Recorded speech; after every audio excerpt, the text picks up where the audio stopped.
the probabilistic model, and it's not just a single model. There's actually a whole family of models, and they're all loosely based on something that was developed in 1977.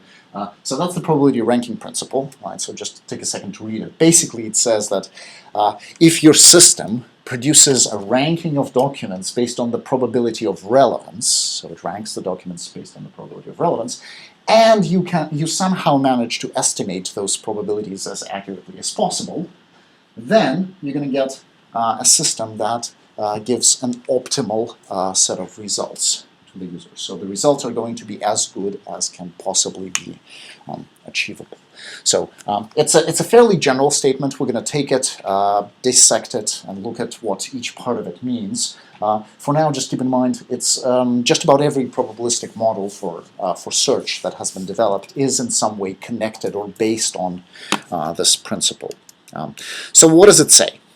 It says we have to rank documents by the probability of relevance. What does that mean? This means that we're going to have at least two random variables. So we're going to have R for denoting relevance and D for denoting the document. And what we're going to be looking at is we're going to be looking at the posterior probability of R given D. So given that we observe a certain document representation, however we choose to represent it, what is the probability that that document will be relevant to the user's information need? So that's our probability of relevance thing. Okay. It says has to be estimated as accurately as possible. What does that mean? That means that we're going to be dealing with an estimate, and that estimate can be related to the true probability of relevance in some way, and we have to estimate it in such a way that it's as close as possible. So this means we have to describe what it means to have a true probability of relevance. All right. And then based on whatever data is available to the system, so that was part of the PRP.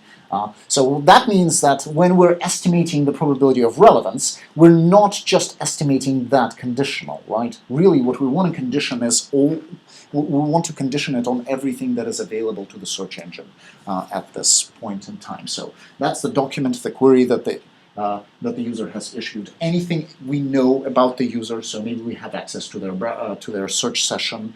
Maybe we know what context they're doing this search in. Maybe we have a user profile collected over previous search sessions. So all of that information is used as conditioning for the relevance. And what does it say in the end? It says that if we do that, right, if we are able to estimate this probability of relevance somehow based on that information, then we're going to get the best possible accuracy that is achievable with that data.